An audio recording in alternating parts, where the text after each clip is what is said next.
Peço que você dê glória. Glória a Deus, aleluia. Como está no fogo, no manto, na unção. Aí quando eu venho pregar, o povo para de dar glória. Será que eu estou afastando a presença do Senhor? Então dê glória. Aleluia. Tem um monte de igreja tradicional na cidade. Tem um monte de igreja tradicional na cidade. Mas aqui é pentecostal. E pentecostal que não faz barulho está com defeito. Você já ouviu falar? Então, se você está na presença de Deus, diga glória a Deus, diga aleluia, porque Ele é santo, Ele merece toda a honra. Aleluia. Quem achou 1 Reis capítulo 19? Já foi falado aqui de Elias no altar. E foi uma confirmação da palavra de hoje. Quem achou, diga glória a Deus. Glória a Deus. Eu quero ver a igreja fazer barulho. Eu quero que a caeira ouça glória a Deus nessa noite. Versículo 8 diz assim: levantou-se, pois, e comeu e bebeu, e com a força daquela comida caminhou 40 dias e 40 noites até Horebe, o monte de Deus. E ali entrou numa caverna e passou ali a noite. E eis que a palavra do Senhor veio a ele e ele disse: que fazes aqui, Elias? E ele disse: tenho sido muito zeloso pelo Senhor, Deus dos exércitos, porque os filhos de Israel deixaram o teu concerto, derribaram os teus altares e mataram os teus profetas à espada. E eu fiquei só, e buscam a minha vida para atirarem. Disse-lhe, pois, sai para fora, e põe-te neste monte perante a face do Senhor. Amém?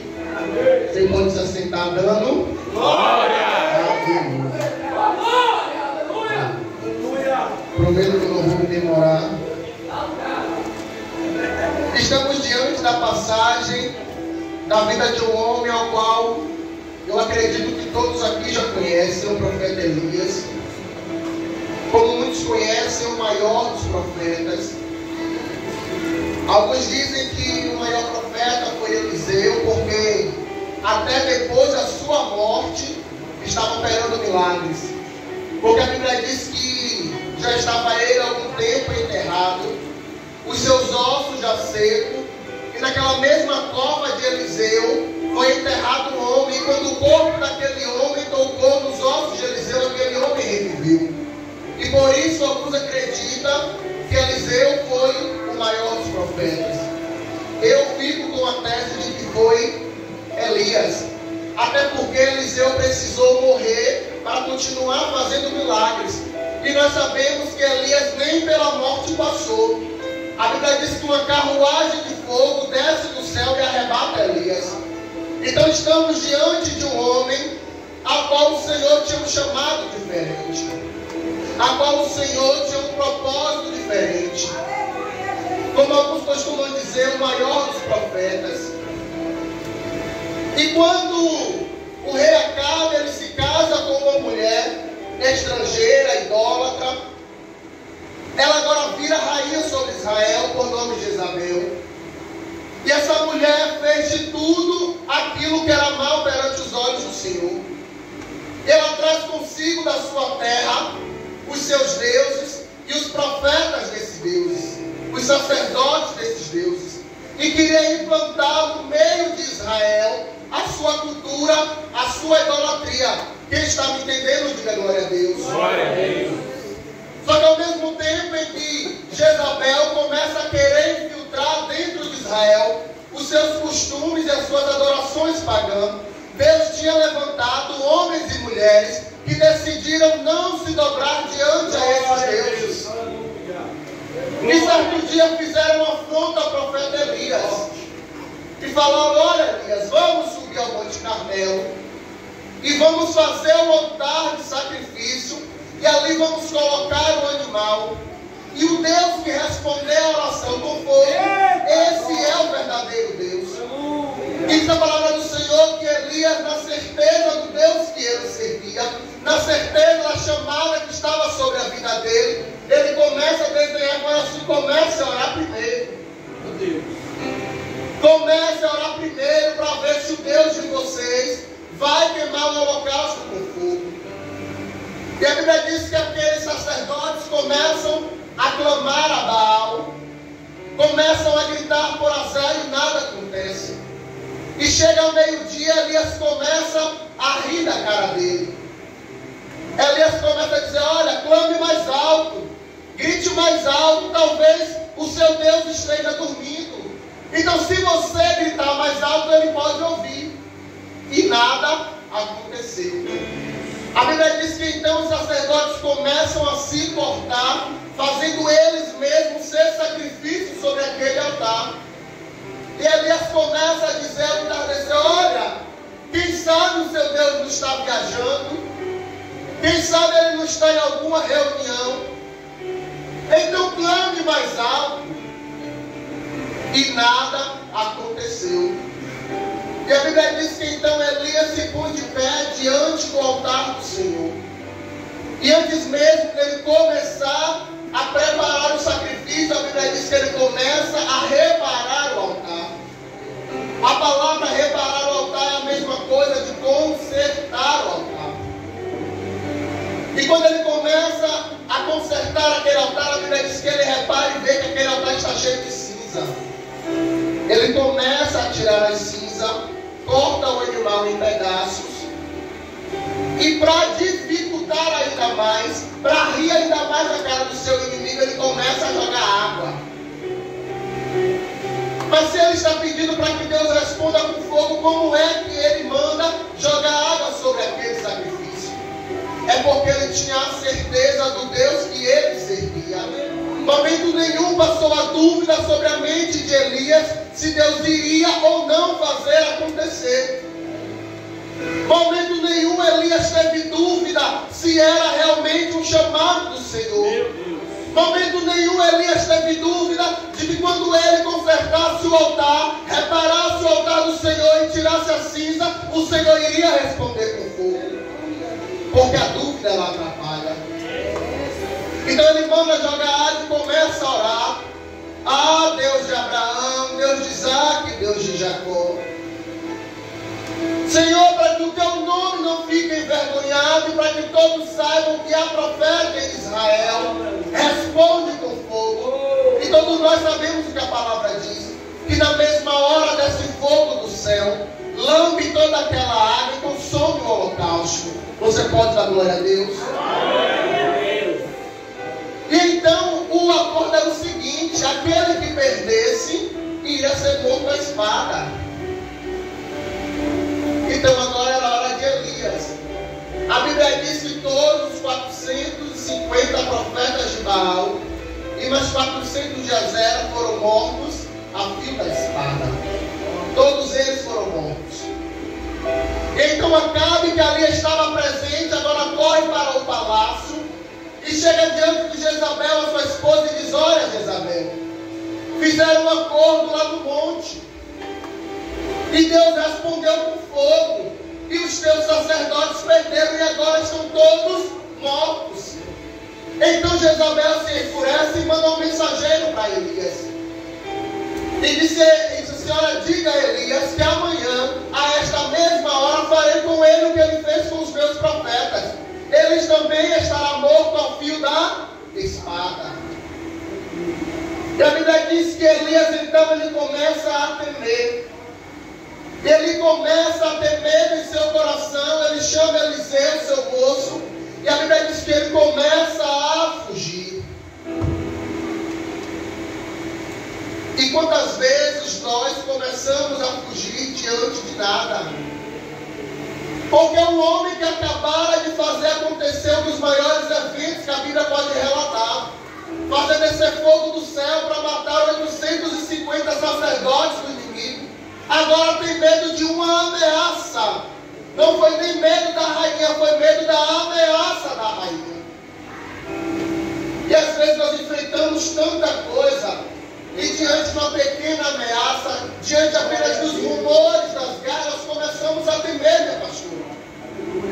Nós tememos e começamos a fugir fugir daquilo que o Senhor tem para nós. E eles chamam o seu moço, eles começam a andar. Chega um determinado momento, ele fala: fica aqui agora você, que eu vou sozinho. E depois que ele fica sozinho, ele começa a caminhar por entre o deserto, caminho de um dia. Então ele estava realmente longe. Um dia inteiro andando. E chega um determinado momento que ele se assenta debaixo de um pé de zimbra. E nós sabemos que o pé de zimbra ele não nasce no deserto. Costumamos pregar, costumamos dizer que ali foi a providência de Deus. Mas foi a providência de Deus para que Elias viesse descansar.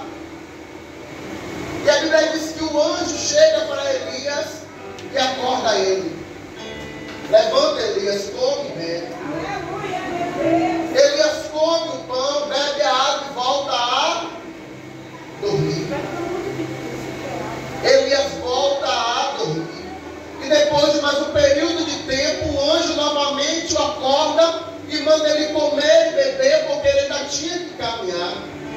Tudo que Elias precisava naquele momento era descansar. Muitos historiadores, estudiosos da palavra do Senhor, acreditam que Elias entrou em um processo de depressão. Você não é obrigado a acreditar nisso, eu acredito. Que Elias estava agora com a sua mente totalmente esgotada. A sua mente agora estava totalmente cansada. O Senhor preparou aquele momento de sombra para ele descansar. Você pode começar a entender o que o Senhor está falando com você. Estamos vivendo em um mundo caótico. Estamos vivendo o fim dos dias. E tudo que o Senhor fala na sua palavra já está acontecendo. Todos os dias nós olhamos o jornal e assistimos coisas que cansam a nossa mente. As reportagens das catástrofes que nós vemos acontecer cansam a nossa mente. Como é que nós pais que temos nossos filhos, mães que têm seus filhos pequenos, conseguem dormir depois de uma notícia de que um homem entrou em uma creche e matou 4 a 5 crianças da idade do seu filho? A primeira coisa que passa na sua mente: se fosse comigo. Essa semana passou a reportagem da filha que esfaqueou a mãe. É o cumprimento da palavra. E quando nós vamos deitar no nosso travesseiro, a nossa mente está cansada. A nossa mente está tão conturbada com tudo que está acontecendo que nós tiramos o tempo de adorar ao Senhor. Nós ficamos tão preocupados com tudo que está acontecendo, com os afazeres, que nós deixamos de adorar ao Senhor como Ele merece ser adorado. Quando eu costumo falar que a nossa adoração ao Senhor é 2, 3 vezes na semana, que nós chegamos na igreja e fazemos 2 horas de culto. E você acha que é assim que o Senhor quer ser adorado? E os dias que você não vem para a igreja, como tem sido a sua adoração ao Senhor? Será que a sua mente está saudável? Será que a nossa mente está saudável a ponto de ser sensível à voz do Senhor?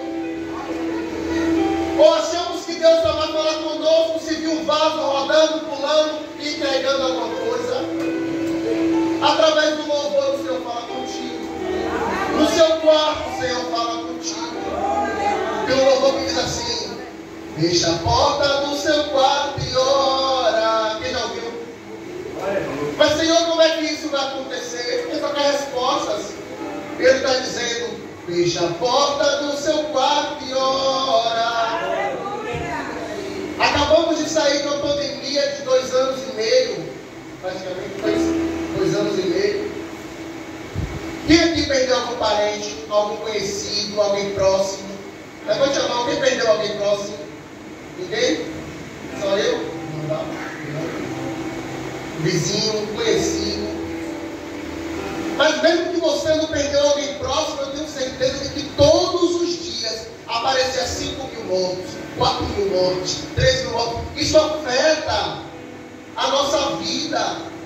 Isso afeta o nosso coração, a nossa mente começa a se encher de coisas ruins.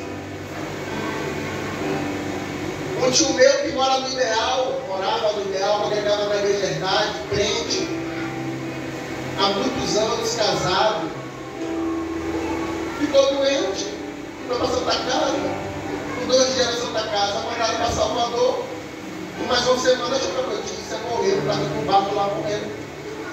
Aí chega o caixão, lacrado, para fazer o enterro, só podia subir, acho que eram 4 pessoas. Você consegue imaginar como é que ficou a família nesse momento, sem poder dar último adeus a um homem crente, servir ao Senhor? Tudo isso, irmão, começa a encher a nossa mente. Os casados têm suas atribulações dentro de casa, oh glória. Quem aqui não passa? Oh, o casamento é o mar de rosas. Quem tem suas mulheres, seus maridos sabem, estando ele na presença ou não, é normal. Quantas afrontas o nosso companheiro, a nossa companheira joga na nossa cara. É assim ou não é? E tudo isso nós vamos guardando. Mas você não é crente? Os filhos falam, o noivo não fala, não está com medo. Mas vai chegar o dia de você. A esposa fala, pastora, eu não devo usar você, senão me diga, Maria. Me diga, Maria. Agora. Tá, pastor? Pastora, calma. É assim ou não é, igreja? E nós vamos colocando tudo isso para dentro.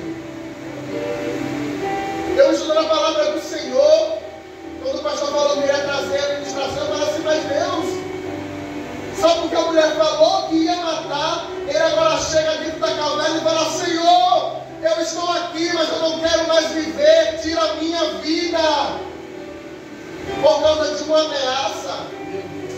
Ele desejou a própria morte. Ele estava, se ele não estava entrando, ele já estava todo dentro da depressão, irmãos.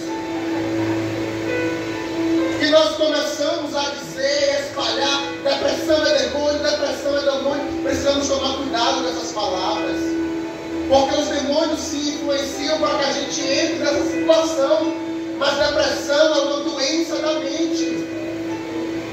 Da mesma forma que Deus deixou os cardiologistas para cuidar do coração, o dermatologista para cuidar da pele, deixou também os psicólogos, para nos ajudar, os terapeutas, porque nós precisamos cuidar da nossa mente. O que mais está crescendo no meio dos evangélicos é um índice grande de pastores, pastoras e crentes fiéis se suicidando. Quem já ouviu reportagem de pastores que tirou sua vida? Porque vai guardando, não cuida da nossa mente. E temos ficado com nossa mente, com o nosso psicológico afetados. Temos tirado a presença do Senhor de dentro das nossas vidas e deixado os problemas somatizar em nossos corpos. E isso tem causado muitas doenças em nosso corpo. Porque se você não sabe, quando a sua mente está muito perturbada, está doente, ela está enferma, ela começa a fazer o corpo responder com doenças como o câncer. Quem sabia disso? Um dos maiores fatores que fazem nascer o câncer no ser humano é uma mente doente. Nós precisamos começar a cuidar da nossa mente. Nem tudo que você ouve, você deve guardar para você. Existem pastores, homens e mulheres de Deus, e nós temos aqui nessa igreja. Eu posso falar isso com prioridade, com a certeza do que eu estou falando. Nós somos pastoreados por um homem e por uma mulher de Deus, que tem sabedoria para nos ajudar, que tem sabedoria para ouvir. Porque a vergonha, muitas das vezes, tem feito a gente se calar, tem feito a gente guardar dentro de nós coisas que nós precisamos colocar para fora. Temos diaconisas, intercessores, mulheres de Deus, homens de Deus. Eu mesmo já falei aqui na igreja, eu tenho um grupo aí, com os 4 varões. E quando a coisa aperta, eu jogo logo no grupo. Porque precisamos, irmãos, criar laços de amizade. O erro de Elias foi não levar Eliseu com ele. O erro de Elias foi falar: olha, Eliseu, fica aqui, agora eu vou sozinho. Você precisa de alguém do seu lado. Sozinho você não vai conseguir. Sozinho e sozinha você não vai conseguir. Aí o homem faz aquele tudo acontecer. O único profeta que faz chover depois de 3 anos de seca, agora tem medo de uma simples ameaça. E depois que ele come, que ele está debaixo do pé de árvore, que ele come, que ele bebe, o anjo manda ele caminhar, sabe o que ele faz? Ele caminha o resto do dia, chega à noite, o que ele faz? Entra na caverna. O anjo já tinha acordado ele, já tinha deixado ele descansar. Ele agora começa a caminhar e entra na... Você acha que tinha eletricidade lá dentro? Você acha que ele estava em um lugar seguro? Talvez o máximo que ele tivesse ali era para se proteger da chuva. No deserto, não sei se tivesse chuva. Para descansar. Mas tinha providência dentro da caverna para ele. E por que é que nós começamos a entrar na caverna e não queremos mais sair de lá? Você acha que Deus te tirou do lamaçal de pecado para ficar dentro de uma caverna? Você acha que o Senhor te tirou das drogas agora para chegar dentro da igreja e ficar quieto no seu canto? Vindo da igreja quando quer? Você acha que o Senhor te tirou da prostituição para ficar vindo na igreja quando quer? Você sabe de onde Deus te tirou. Glória a Deus. Ou você se esqueceu de quem você era? Porque não tem como se esquecer. A Bíblia diz: traga à sua mente aquilo que te dá esperança. Meu Deus. Eu sei de onde o Senhor me tirou. E todas as vezes que eu começo a querer fraquejar, o Senhor faz eu me lembrar da vida que eu estava vivendo outrora. Todas as vezes que eu começo a querer entrar na caverna, o Senhor faz eu me lembrar. Você só precisa descansar. Só que a caverna não é lugar para você descansar. Porque no meio do teu deserto, o Senhor tem colocado o pé de zimbro. No meio do teu deserto, o Senhor tem colocado pão. No meio do teu deserto, o Senhor tem colocado água. Já descansou, já comeu, já se alimentou, já ficou forte. Comece a caminhar. Para quem vai entrar na caverna se o Senhor te tirou de lá? Um homem que estava em cima do monte, sendo o centro das atenções, agora quer se esconder no escuro de uma caverna. Se lembre de onde o Senhor te tirou. Se lembre do que o Senhor já fez através da sua vida.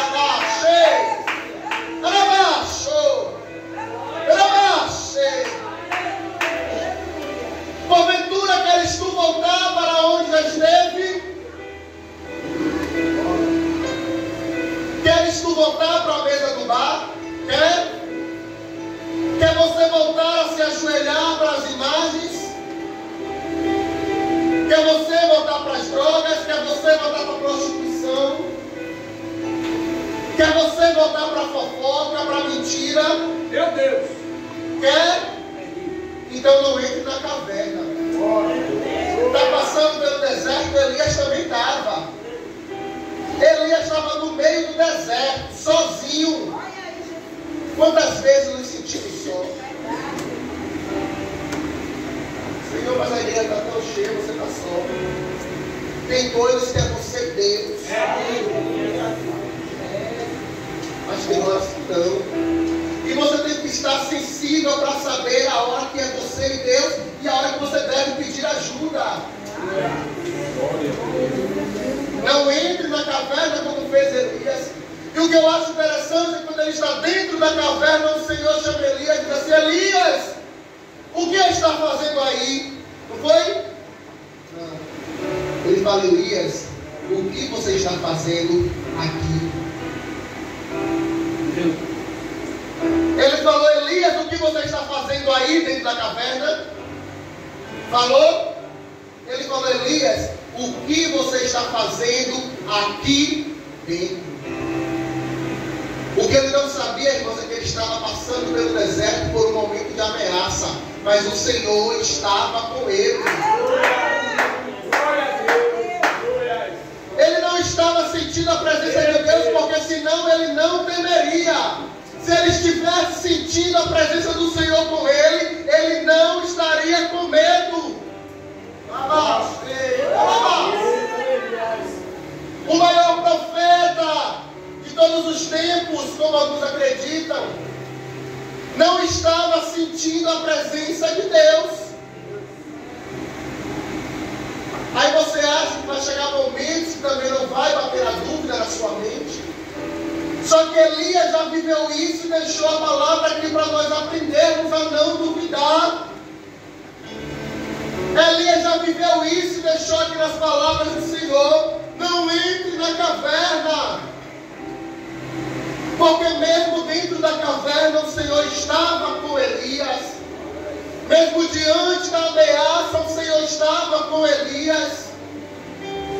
Você precisa começar a esvaziar a sua mente e deixar na sua mente somente aquilo que te traz esperança. Glória a Deus. Coloca a mão na sua cabeça e diz assim: Senhor, coloca na minha mente aquilo que me dá esperança. Senhor, coloca na minha mente aquilo que me dá esperança. Eu te convido a se colocar de pé em nome de Jesus.